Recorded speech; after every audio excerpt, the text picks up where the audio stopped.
Today, I would like to show you a visual on your Foundations of Art notebook. Your notebook is your final exam and is due at the end of the semester.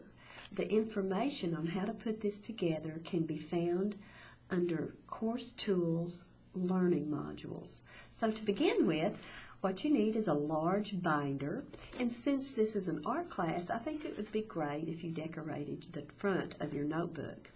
To begin with, you need a table of contents, and this can be found under Learning Modules. Now, something that I found helpful is a plastic sleeve that you can put your information in, but it's not necessary.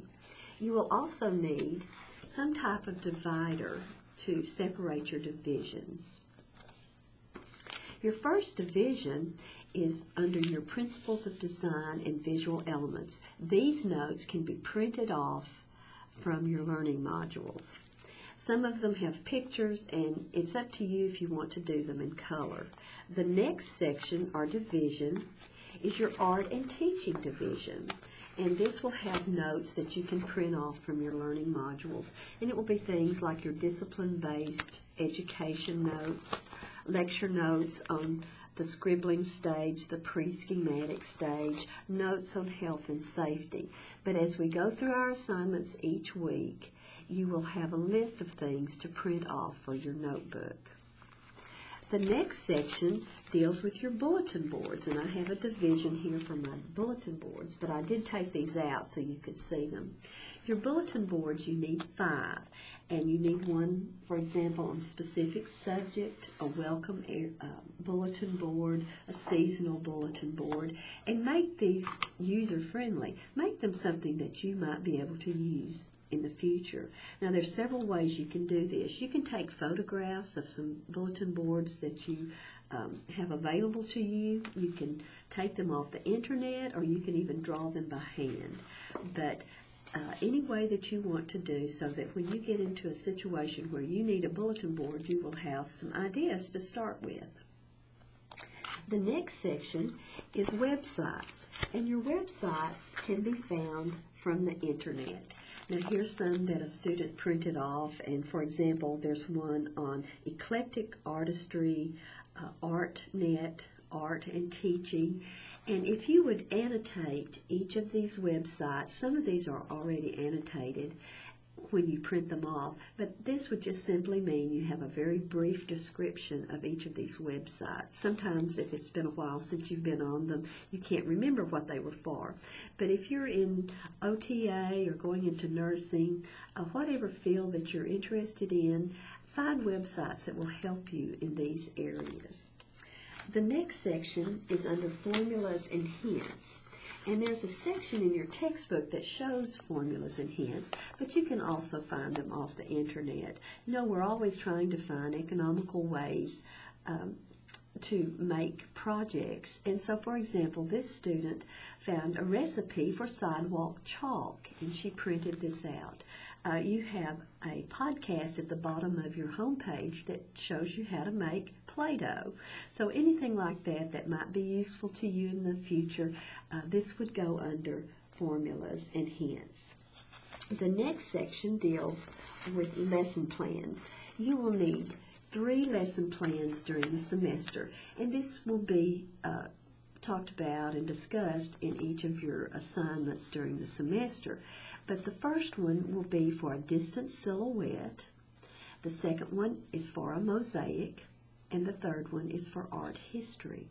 And you have a link under Learning Modules that will tell you what I want in your lesson plan. Now, if you're doing a clinical site, you may have to change yours up just a little bit, but make it user-friendly for yourself. So, for example, this student printed up one on a lesson plan for a distance silhouette.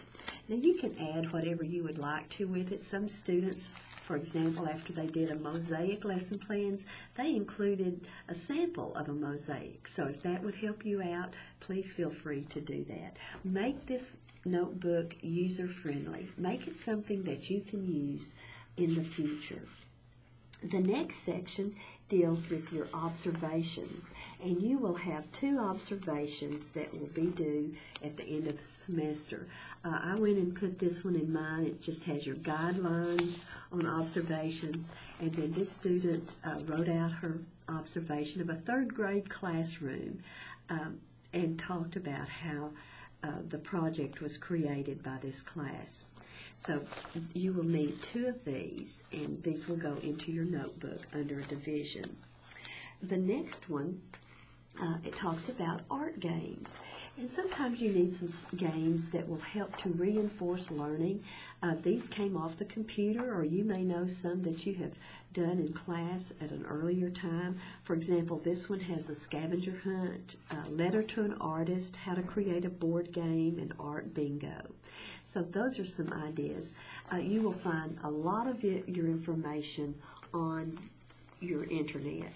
Now, the last section is a large section that will take quite a bit of your time, but I think if you do this through the semester, it will be okay. For example, you will need sections for each of your project divisions. So, for example, you have a division on clay, you have a division on crafts, you have a division on crayon, a division on paint. Now, that is listed in your art notebook information. And in each of these divisions, you need 3 projects. So when you get out in the working world and you need a project on clay, you can open your notebook up and you will have 3 choices. For example, this one is my section on color, and I have a project on color on the value wheel, and it's for a lower grade, and I pulled this off the internet. Here's one on a mixing color through motion activity, and this came from an art magazine. You can also take your textbook and just copy off the projects that are in your textbook, and it's always good to look for a procedure, the process of the art project, and the supplies that are needed. And your textbook has all of that, so that's something good that you could copy.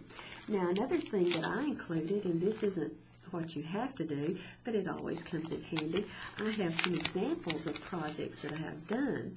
And so this is an example of my color spinner, which is in mixing color. And I've just put these into a little plastic sleeve that I can keep, and that way I don't have to redo one each time. So you need 3 projects under each of your medium divisions, and that's listed under your learning modules under art notebook information. Now, any other divisions that you want to put in your notebook would be fine. If you have some notes that you've taken about different projects, put those in there. I will be giving you some handouts when you come to bring your projects at mid-semester. You can maybe make a different division for that, but make this a notebook that you might be able to use in the future. I think you will enjoy this information that we cover and be surprised how many wonderful ideas that you will be able to gather for your future use. Remember, if you have any questions or any problems, please feel free to contact me.